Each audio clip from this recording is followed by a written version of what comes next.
So glad you're back. You're going to love today's story. Eleanor Sterling laughed as she tipped her champagne flute, sending a spray of vintage crystal over Maya Sterling's dress in front of the city's entire charitable elite. The liquid was ice gold, blooming like a jagged yellow stain across the modest, cream-colored fabric. Maya didn't flinch, even as the surrounding circle of socialites erupted into a chorus of stifled giggles and performative gasps. "Oh, Maya, I am so dreadfully sorry," Eleanor said, her voice dripping with a sweetness that didn't reach her cold, calculating eyes. She didn't move to help. Instead, she stood tall in her custom-tailored emerald silk, the very image of the Sterling matriarch. "I completely forgot you were standing there. You just blend into the wallpaper in that little dress, don't you?" Maya felt the dampness seeping through to her skin, a sharp contrast to the stifling heat of the Sterling Manor ballroom. The air here always smelled of lilies and expensive, suffocating musk, the scent of old money and even older secrets. She reached up, her fingers grazing the thin velvet ribbon tied around her left wrist. It was a simple thing, out of place among the diamond tennis bracelets and heavy gold watches, but it felt like an anchor. "It's quite all right, Mother," Maya replied, her voice steady and low. She didn't look down at the ruin of her clothes. She kept her gaze fixed on the woman who had spent the last decade trying to erase her. "Mother," Eleanor's lip curled in a mocking sneer. She turned to the woman beside her, a local heiress whose family owned half the shipping docks in the state. "She's so quaint, isn't she? We take her in, give her a roof over her head, and she still dresses like she's waiting for a bus in the rain." Julian Sterling stepped forward then, his tuxedo fitting his athletic frame with the precision of a man who had never known a day of physical labor. He was the golden child, the one Eleanor had polished until he shone with a borrowed brilliance. He looked at Maya, his expression a mix of pity and the casual cruelty he had learned at his mother's knee. "Maybe we should get you a uniform, Maya," Julian said, checking his reflection in the polished silver tray of a passing waiter.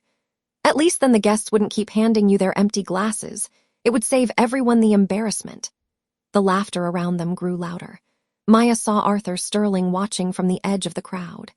The patriarch of the family remained silent, his face a mask of weary indifference.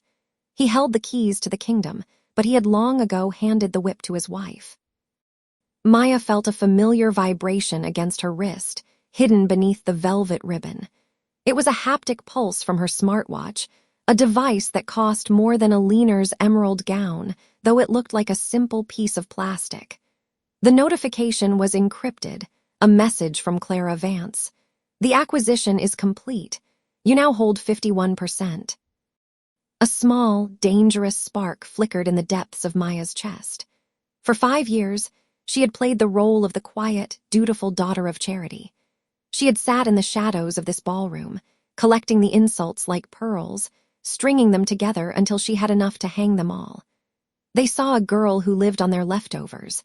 They didn't see the woman who had built a tech empire under a pseudonym while they were busy arguing over polo scores.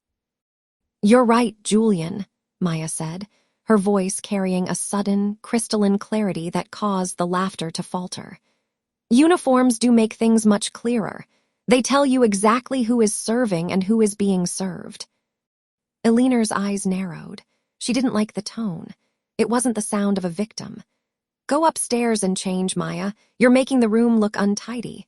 And on your way, tell the kitchen we need more hors d'oeuvres. Try to be useful for once." "I think I've been useful enough for one evening," Maya replied. She reached into her small, inconspicuous clutch and pulled out a phone that looked nothing like the latest commercial models. She tapped the screen once, and a soft chime echoed through the ballroom, momentarily overriding the string quartet. "What was that?" Eleanor snapped, her hand tightening around her empty glass. "I told you no phones at the gala." "Just a reminder," Maya said, a slow, predatory smile finally touching her lips. "A reminder that the world is much bigger than this room, Eleanor, and it's much less forgiving." She turned on her heel, the wet fabric of her dress heavy against her legs. She didn't wait for a rebuttal. As she walked toward the grand staircase, she could feel their eyes on her back, confused, annoyed, but not yet afraid. That would come later. She reached the landing and paused, looking down at the sea of silk and diamonds. Julian was already back to charming a group of investors, and Eleanor was holding court, likely retelling the story of the champagne spill to anyone who would listen. They were so comfortable in their arrogance, so certain that the floor beneath them was solid rock. Maya touched the velvet ribbon one last time before slipping into the shadows of the upper hallway. She pulled out her phone and dialed a number she knew by heart. "Clara," Maya said, her voice dropping into a cold, professional tone that would have terrified anyone downstairs. "Initiate the audit on Sterling Holdings. Start with the offshore accounts Arthur thinks he's hidden. I want everything on my desk by morning." She paused, listening to the lawyer's confirmation. "And Clara," Maya added, watching a single drop of champagne fall from her hem onto the priceless Persian rug. "Don't be subtle. I want them to hear the hammer falling." She ended the call and looked at the countdown timer on her screen. 48 hours until the annual board meeting. 48 hours until the Sterling name meant absolutely nothing. The game was no longer about survival.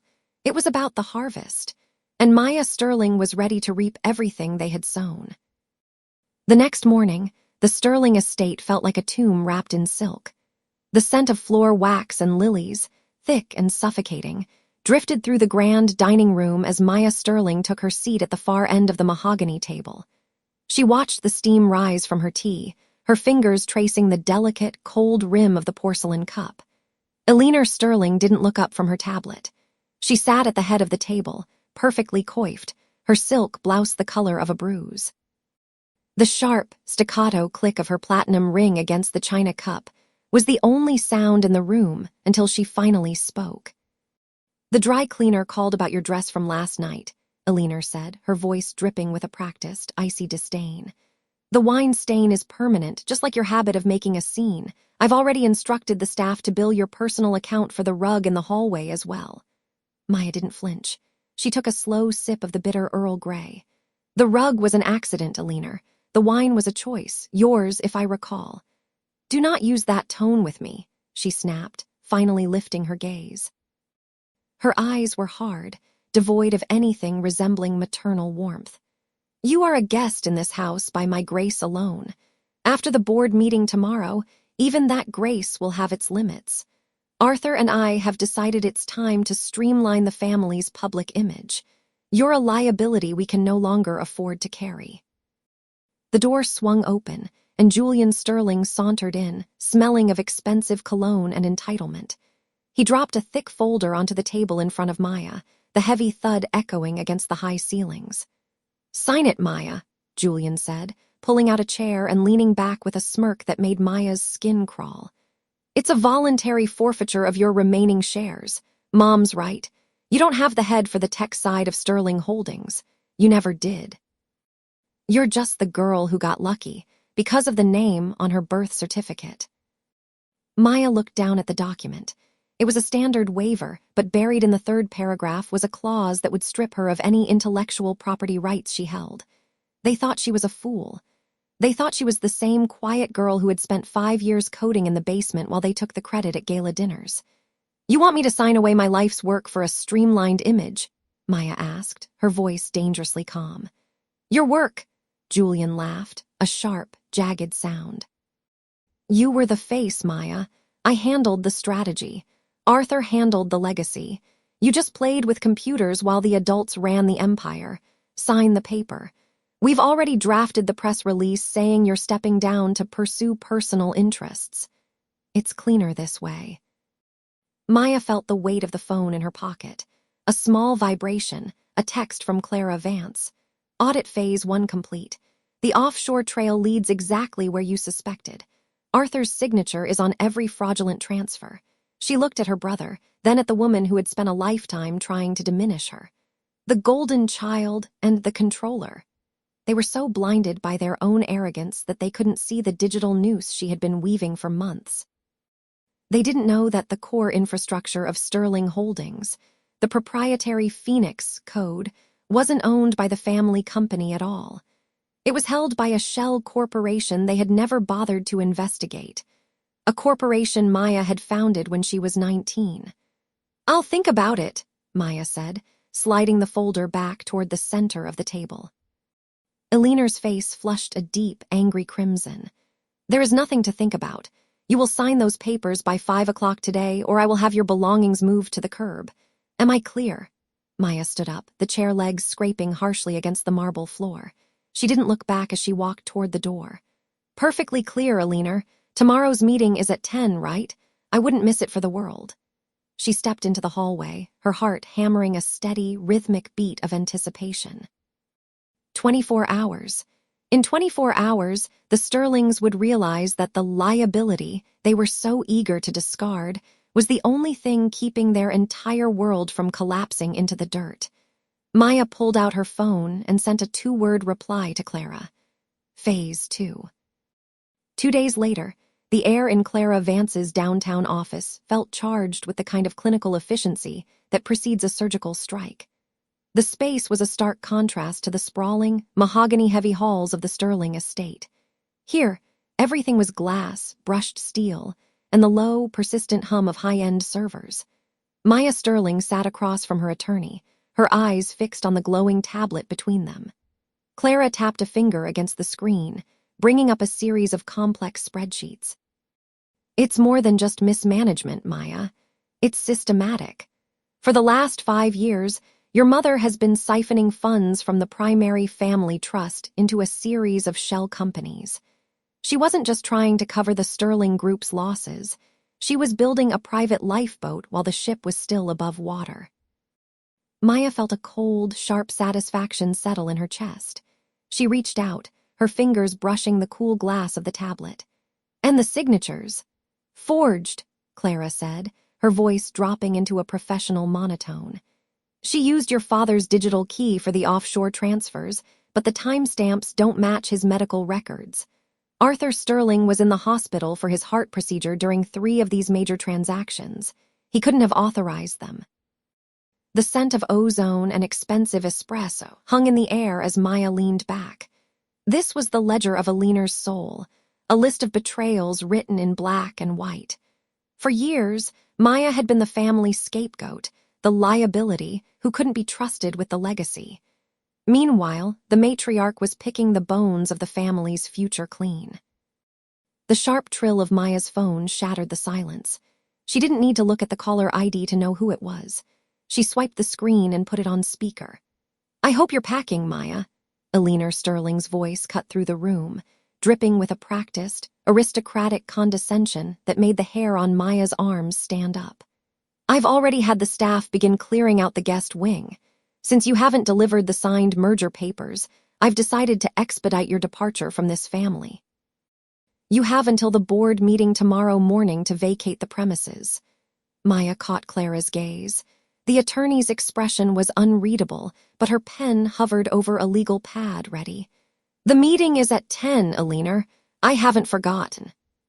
"Good, because I've also drafted a statement for the press," her mother continued, her tone light, almost airy. "We're framing your resignation as a necessary step for your mental health. After your recent outbursts, the board will find it quite believable. And don't bother reaching out to your father. Arthur is fragile, and I've instructed his nurses to limit his visitors. He doesn't need the stress of your failures." The rage spike was immediate, a hot flash of fire behind Maya's ribs. It wasn't just the insult to her sanity. It was the casual way Eleanor used Arthur as a pawn, a shield to keep the truth at bay. Maya's grip tightened on the edge of the desk until her knuckles turned white. "You're very thorough," Maya said, her voice sounding remarkably calm even to her own ears. It was the calm of a predator watching its prey walk into a trap. "I am a Sterling," Eleanor snapped. "We protect the name at all costs. You would do well to remember that before you show up tomorrow empty-handed. If those papers aren't signed, I'll ensure you leave with nothing but the clothes on your back. Am I understood?" "Perfectly," Maya replied. She ended the call before her mother could get the last word. The silence that followed was heavy. Maya looked down at the flash drive sitting on the desk, the master key Clara had prepared. It contained the decrypted files, the forensic audit, and the proof that the tech empire Maya had built in secret was actually the primary creditor for the Sterling Group's mounting debts. Eleanor thought she was forcing Maya to sign away a failing company. She had no idea she was actually demanding that Maya hand over the very rope that was currently looped around the Sterling family's neck. "She's going to move against Julian Sterling next," Clara noted, looking at a secondary file. "She's already started shifting the liability for the shell companies into his name. If the authorities look into the fraud, Julian is the one who will take the fall." Maya stood up, smoothing the front of her blazer. The golden child, the favored son. Julian had spent his life basking in their mother's approval, never realizing it was a spotlight designed to blind him to her machinations. "She won't get that far," Maya said. She felt the weight of the drive in her pocket, a secret power that felt more substantial than any title Eleanor had ever held. "Tomorrow isn't just a board meeting, it's an eviction notice." She walked toward the window, looking out at the city skyline. Somewhere out there, in the penthouse of the Sterling building, Eleanor was likely sipping a vintage Bordeaux, celebrating a victory that didn't exist. She was so blinded by her own arrogance, so convinced of Maya's weakness, that she hadn't noticed the floorboards rotting beneath her feet. 24 hours, Maya whispered to the glass. The countdown had reached its final stage.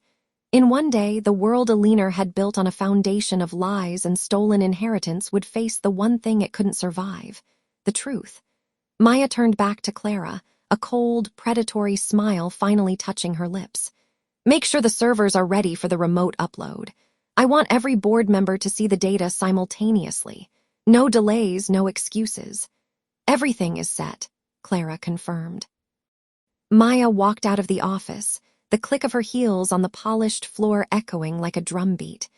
She had spent a lifetime being the daughter Eleanor Sterling was ashamed of.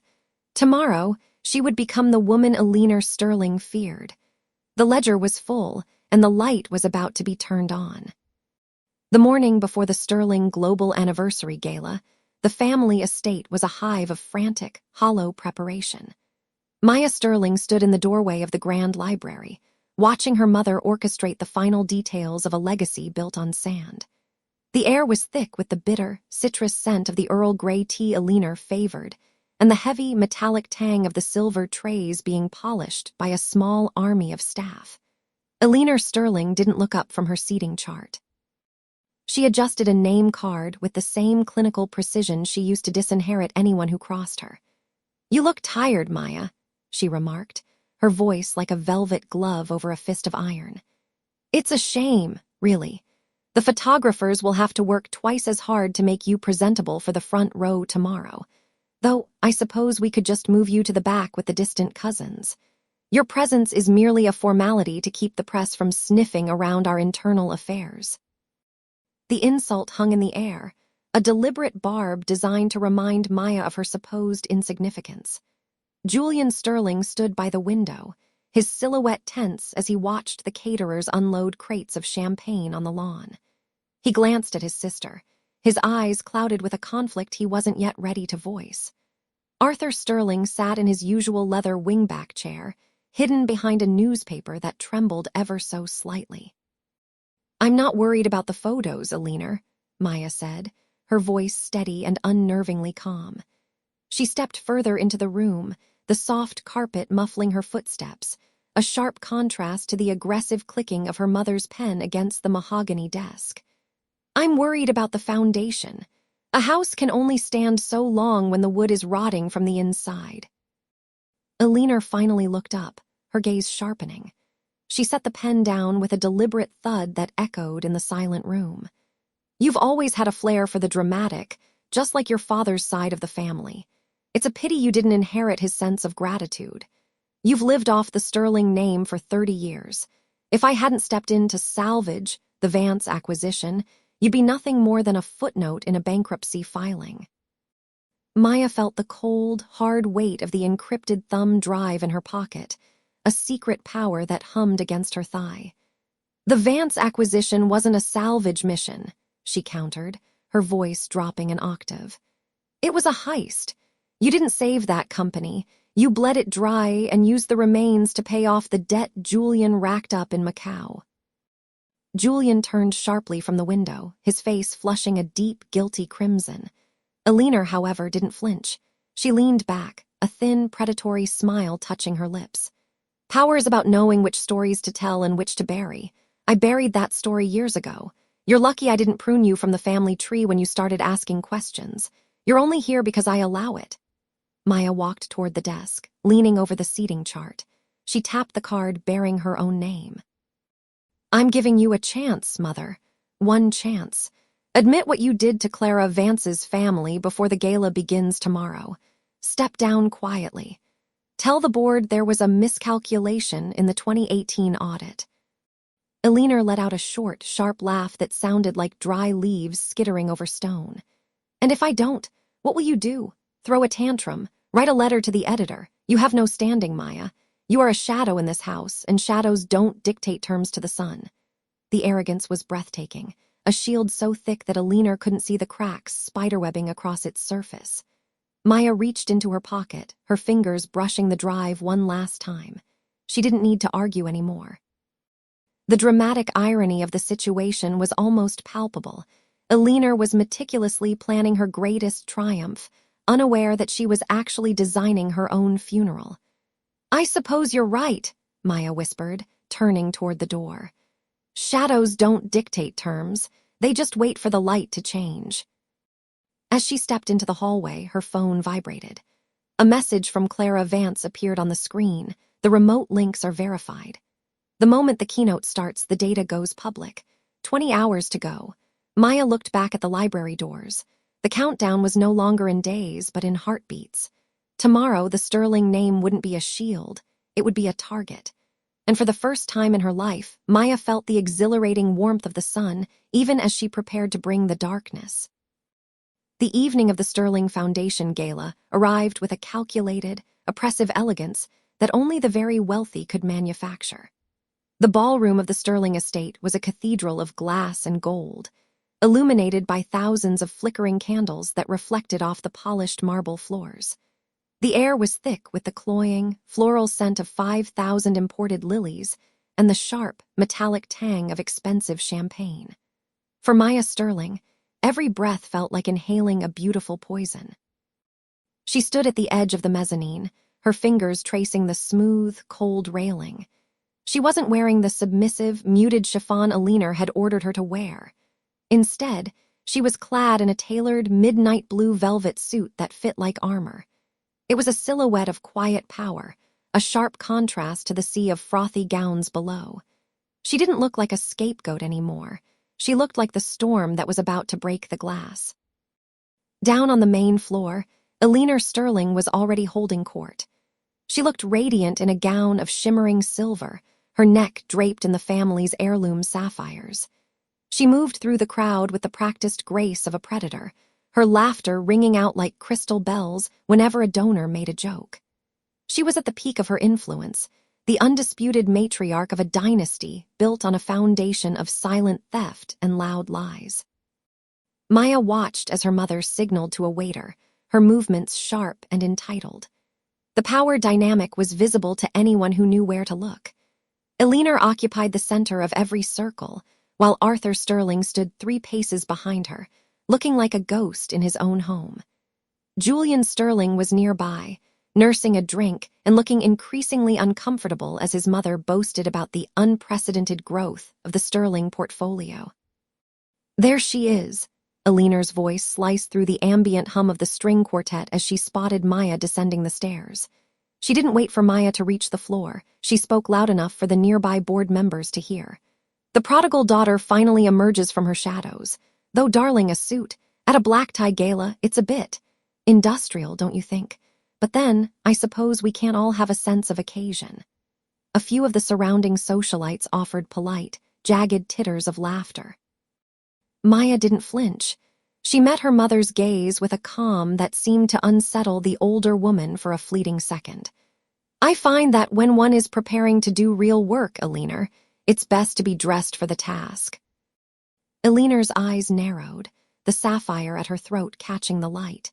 She leaned in, the scent of her gardenia perfume becoming an assault. Work! You're here to smile and look grateful that I haven't scrubbed your name from the guest list entirely. Try not to embarrass the family more than your wardrobe already has. I've scheduled your administrative update for the very end of the night, when most of the important people have already moved to the lounge. It's best to keep the boring details in the corner, wouldn't you agree? It was a blatant public demotion, a final attempt to remind Maya that she was nothing more than a footnote in Eleanor's grand narrative. The board members exchanged looks, some of pity, most of indifference. To them, Maya was just the quiet daughter who handled the spreadsheets while Eleanor provided the vision. I wouldn't worry about the timing, Maya said, her voice dropping to a level of icy composure. The details have a way of making themselves heard, regardless of the hour. She turned away before Eleanor could retort, moving toward the far end of the ballroom where Clara Vance stood near the tech console. Every step felt heavy, the weight of the flash drive in her inner pocket pressing against her ribs like a second heart. She passed Julian, who reached out to catch her arm. Maya, don't, he whispered, his eyes darting toward their mother. She's in a state, just play the part for one more night, for Dad's sake. Maya looked at her brother, seeing the fear he still carried, the fear of losing the golden child status that was his only currency. The part is over, Julian. You should decide which side of the stage you want to be on before the curtain goes up. She left him standing there, his mouth slightly open, and joined Clara. The legal ally didn't look up from her tablet, but her thumb was hovering over a command key. The secret power in the room wasn't the sterling name or the millions of dollars represented by the guests. It was the data waiting to be projected onto the 20-foot screens flanking the podium. The remote links are live, Clara murmured, her voice barely audible over the swelling crescendo of the orchestra. The moment she starts the keynote and triggers the legacy presentation, the server will override the feed. It's not just in this room, Maya. It's going to every major news outlet on our list simultaneously. Maya glanced at the massive digital displays currently showing a rotating loop of the Sterling Foundation's charitable works. It was a masterpiece of propaganda. How long? 10 minutes until she takes the stage, Clara replied. She's already heading for the wings. Maya looked back at the center of the room. Eleanor was standing by the podium now, adjusting the microphone with a triumphant smile. She looked invincible. She looked like a woman who believed she had finally silenced every ghost in her closet. The lights in the ballroom began to dim, a signal for the guests to take their seats. A hush fell over the crowd, the kind of expectant silence that precedes a coronation. Maya felt a strange, cold heat radiating through her limbs. The wait for it moment had arrived. She wasn't the victim anymore. She was the architect. Eleanor stepped into the spotlight, the sequins on her gown fracturing the light into 1,000 jagged shards. She gripped the edges of the podium, her expression one of practiced humility and absolute authority. "Welcome, friends, to a night of legacy," Eleanor began, her voice amplified and echoing off the glass walls. "Tonight, we don't just celebrate the past, we secure the future of the Sterling name." Maya stood in the darkness at the back of the room, her hand slipping into her pocket to grip the small remote Clara had handed her. She watched her mother's face, the arrogance, the entitlement, the sheer belief that she was untouchable. "I'm ready," Maya whispered into the shadows. Eleanor smiled at the crowd, her hand reaching for the button that would start the presentation. "Let us look at what we've built together." The screen behind her flickered. Maya's thumb pressed down. The countdown was over. The projector hummed, a low, mechanical drone that filled the sudden, suffocating silence of the ballroom. Eleanor stood frozen at the podium, her hand still hovering over the button she had pressed, expecting a montage of family triumphs. Instead, the massive screen behind her displayed a scan bank ledger from 5 years ago. The room, filled with the city's elite, went so quiet that the faint clink of a server's tray in the kitchen sounded like a gunshot. "Julian, what is this?" Eleanor's voice was a sharp, frantic whisper, barely caught by the microphone. She glanced toward the wings of the stage, her eyes searching for her son. "The file is wrong. Get the technician." She tried to laugh, a brittle, hollow sound that didn't reach her eyes. A small technical glitch, everyone. A joke from the IT department, I'm sure. She turned back to the crowd, her smile tight and desperate, the diamonds at her throat catching the light as her chest heaved. But the screen flickered again. A new document appeared, a wire transfer for $4 million, signed with a flourish that was unmistakably Eleanor's. The recipient wasn't a sterling charity or a business investment. It was an offshore holding company. Below it, a second document materialized, a forensic audit showing that the funds had been siphoned directly from the trust meant for the family's tech expansion, the very project Maya had been accused of sabotaging. The color didn't just leave Eleanor's face. It seemed to be sucked out by an invisible vacuum. Her jaw, usually set in a line of iron-willed perfection, sagged, revealing the frantic, rhythmic pulse in her throat. Her eyes, those cold blue chips of ice, darted across the screen, wide and bloodshot, as she realized the forged signatures and the trail of theft were glowing in 20-foot-tall high definition. The skin around her mouth twitched, her carefully applied rouge suddenly looking like a bruise against her ghostly pallor. She looked smaller, the regal posture she'd maintained for decades collapsing into a stoop of pure, unadulterated terror. Julian Sterling dropped his champagne flute. The crystal shattered against the marble floor, the sound echoing off the glass walls. He stared at the screen, his face a mask of dawning horror as he recognized the dates. Arthur Sterling leaned forward in the front row, his knuckles white as he gripped the silver head of his cane, his breath coming in ragged hitches. Clara Vance stood near the bar, her arms crossed, a small, predatory smile touching her lips as she watched the matriarch crumble. The board members, men who had spent years nodding at Eleanor's commands, began to whisper, their voices a rising tide of judgment that filled the hall. "This is a fabrication," Eleanor finally shrieked, her voice cracking. She pointed a trembling finger toward the back of the room where the shadows were deepest. "Maya, I know you're behind this. You're trying to destroy this family because you couldn't lead it." Maya stepped out from the darkness. The scent of the expensive lilies decorating the stage seemed to sharpen as she moved into the light. She didn't look angry, she looked bored. She walked slowly toward the center of the room, her heels clicking with a steady, rhythmic finality on the polished floor. She stopped 10 feet from the podium, looking up at the woman who had spent a lifetime making her feel like a footnote. "I didn't destroy this family, Eleanor," Maya said, her voice calm, amplified by the silence of the witnesses. "I just stopped paying for your lies." Eleanor lunged forward, gripping the edges of the podium so hard her nails left marks in the wood. "You're nothing. You're a scapegoat. No one will believe a girl who was cast out."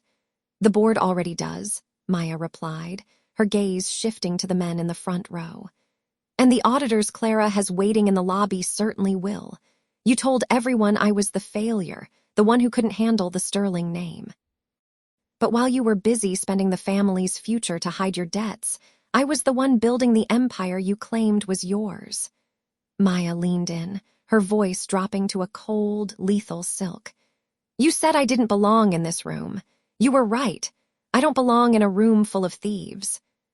She didn't wait for a response. She didn't stay to watch Eleanor's knees finally give out, or to hear Julian's first words of betrayal. Maya turned her back on the podium, the screen, and the woman who had birthed her but never loved her. She walked toward the grand glass doors, her silhouette sharp against the flickering evidence of the Sterling downfall. Behind her, the first shouts of the scandal began to erupt, but Maya didn't look back. She pushed the doors open and stepped out into the cool night air, leaving the wreckage of her mother's legacy behind her. The silence of the night was a fragile thing, shattered seconds later as the grand doors behind Maya Sterling swung open with a violent shudder. The gala's golden light spilled onto the terrace, illuminating the frantic silhouettes of the city's elite who had poured out of the ballroom like a flood. At the center of the chaos stood Eleanor Sterling, her face a grotesque map of crumbling composure. The woman who had spent decades sculpting her image as the untouchable matriarch of the Sterling Empire looked as though she were physically dissolving under the harsh terrace lights. Eleanor's skin had turned a sickly, translucent gray, making the heavy veins in her neck stand out like corded rope against her strained throat. Her eyes, once sharp and predatory, were now wide and bloodshot, darting with a frantic, uncoordinated rhythm that betrayed a mind losing its grip on reality. The sophisticated mask had not just slipped, it had disintegrated, leaving behind a hollowed-out expression of raw, animalistic terror. Her mouth twitched, a thin line of spittle forming at the corner of her lips as she struggled to draw air into lungs that seemed suddenly too small for her panic. The carefully applied foundation had cracked in the deep lines around her nose, making her look decades older in a single, devastating stroke of misfortune. "Maya," Eleanor's voice was a jagged shard of glass, stripped of its usual melodic condescension. She stumbled forward, her designer heels catching on the uneven stone of the terrace. "You delusional girl, those documents. They're forgeries. You've humiliated this family for a lie." Maya didn't flinch. She stood near the balustrade, the scent of damp gardenia and the sharp, metallic tang of the approaching rain filling her senses. She watched her mother with a detachment that felt like a newfound superpower. "The only lie in that room, Eleanor, was the one you told yourself every morning in the mirror." Behind the matriarch, the crowd of witnesses pressed forward, their faces a blur of morbid curiosity and sharp, sudden judgment. Julian Sterling stepped into the light, his tuxedo jacket discarded somewhere in the ballroom, his white shirt stark against the shadows. He looked at his mother not with the blind devotion she had spent a lifetime demanding, but with a cold, piercing clarity that signaled the end of an era. Beside him, Arthur Sterling emerged from the ballroom, his shoulders slumped as if the very air had become too heavy to breathe. The patriarch didn't look at the screen inside or the crowd. He looked only at the daughter he had allowed to be sacrificed for the sake of a crumbling reputation. "It's true, isn't it?" Julian's voice was low, carrying a weight that silenced the murmurs of the socialites behind him. "The offshore accounts, the diverted trust funds. You used Maya as a shield for your own debts. You were going to let her take the fall for the fraud you committed." "Julian, don't be absurd," Eleanor hissed, her hands shaking so violently that the diamonds on her fingers clicked against one another with a frantic, rhythmic sound.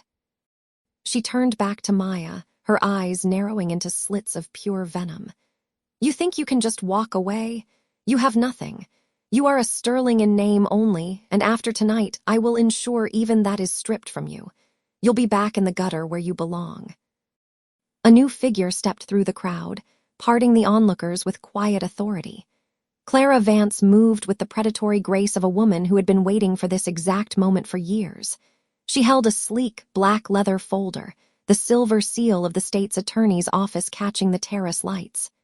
"Actually, Mrs. Sterling," Clara said, her voice cutting through the humid air like a blade, "Maya is far more than a Sterling. She is the primary creditor for the Sterling Group. And as of 20 minutes ago, the formal injunction has been served." Eleanor froze. The waxy gray of her skin shifted toward a terrifying, bruised purple. She looked at the lawyer, then back at her daughter, her chest heaving in shallow, desperate jerks. "What are you talking about? That's impossible." "I didn't just build a tech company, Mother," Maya said, stepping closer until she could smell the expensive, cloying lily perfume that Eleanor used to mask her coldness. "I bought your debt. Every cent you borrowed to keep this house of cards standing, I own it. This terrace we're standing on, it belongs to my holding company. The jewels you're wearing, technically, they're collateral for a loan you defaulted on 6 months ago." The silence that followed was absolute. A board member at the front of the crowd gasped, a sharp, audible intake of breath that seemed to signal the final collapse of the Sterling social standing. A prominent socialite, a woman who had been Eleanor's closest confidant for 20 years, took a deliberate step backward, physically distancing herself from the woman who was no longer the queen of their circle. You can't do this," Eleanor whispered, her knees finally buckling. She sank onto a stone bench, her posture shattering as she realized the extent of her daughter's reach. Maya looked down at her, feeling no joy, only a profound sense of closure. The weight she had carried for years, the blame, the shame, the constant feeling of inadequacy, had finally transferred to its rightful owner. "I told you I didn't belong in a room full of thieves," Maya said, her voice a cold, lethal silk as she reached the top of the stairs leading to the driveway. "I was wrong. I don't belong in this family at all." She turned to Julian, who gave a single, somber nod of understanding, a silent promise that their relationship would have to be rebuilt on the ruins of their mother's lies. Maya didn't wait for the sirens she knew were already turning the corner 2 blocks away. She didn't stay to watch the police escort her mother through the crowd she had tried so hard to impress. "The Sterling name was never your legacy, Eleanor," Maya said, her final words hanging in the heavy night air. "It was your cage. And I just opened the door." Maya walked down the stone steps and into the waiting darkness, the sound of her own steady footsteps the only rhythm that mattered. Behind her, the first flash of blue and red lights began to dance against the glass of the ballroom, but she never looked back. 6 months had passed since the night the Sterling name shattered like cheap glass under the glare of police cruisers. Maya Sterling sat in her new office on the 42nd floor, the morning sun bleeding through floor-to-ceiling windows. The space didn't smell like the heavy lilies and suffocating incense of her mother's estate. It smelled of fresh espresso, expensive leather, and the ozone hum of the server bank in the next room. She leaned back in her chair, the sleek ergonomic mesh a stark contrast to the stiff, antique mahogany she had been forced to sit in for years. A sharp knock preceded Clara Vance, who stepped into the room with a leather-bound folder tucked under her arm. The lawyer looked younger than she had during the height of the fraud investigation, her sharp suits now reflecting the success of the firm Maya had helped her expand. "The final liquidation is complete," Clara said, sliding a single sheet of paper across the desk. "The estate, the vineyard, and the penthouse have all been processed. After the creditors were paid and the legal fees settled, there was exactly enough left to cover the restitution for the smaller investors Eleanor targeted." Maya glanced at the numbers. It was a clean sweep. The empire her mother had built on a foundation of lies and stolen heritage was gone, replaced by the cold, efficient reality of debt repayment. "And Eleanor," Clara sighed, taking a seat. "She's in a 1-bedroom apartment in the East District. It's clean, but the radiator rattles, and the view is of a brick wall and a laundromat. She tried to sue the state for inhumane conditions because the water pressure wasn't high enough for her hair treatments. The judge dismissed it in under a minute." A small, grim smile touched Maya's lips. The woman who had once demanded a private jet for a 3-hour flight was now checking the price of laundry detergent. It was a quiet, grinding kind of justice, the kind that didn't end with a bang, but with the slow realization that nobody was coming to open the door for her. The office door opened again, and Julian Sterling walked in. He looked tired.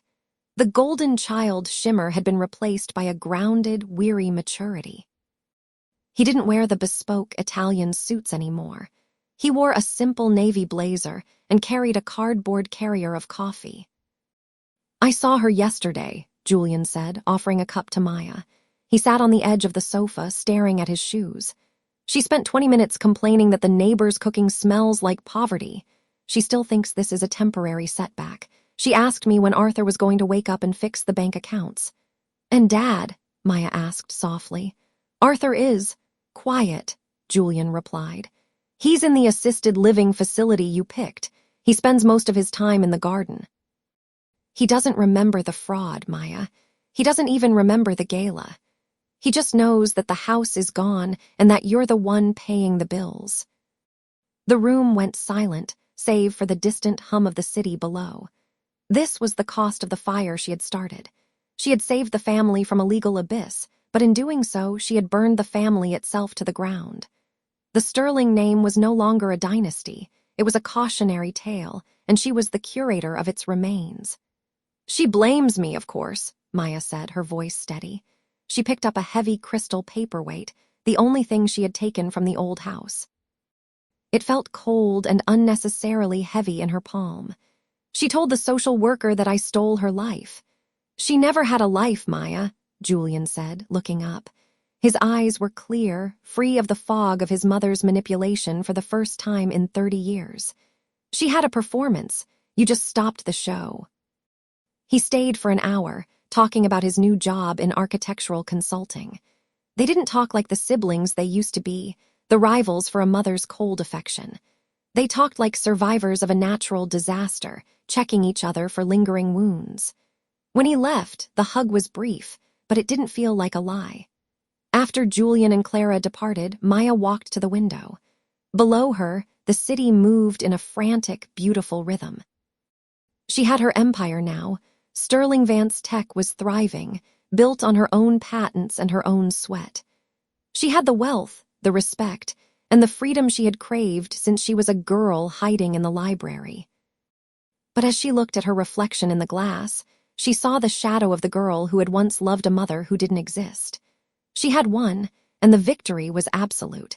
Yet, as she watched a single bird fight the wind between the skyscrapers, she realized that the price of opening the cage was knowing that you could never go back inside, even if you were cold. Maya turned away from the window and sat back down at her desk. There was work to do. She picked up her pen, the ink flowing smooth and black across the page, and began to write the next chapter of a life that finally belonged to her.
I hope you enjoyed this tale. Please subscribe to support the channel. Goodbye for now.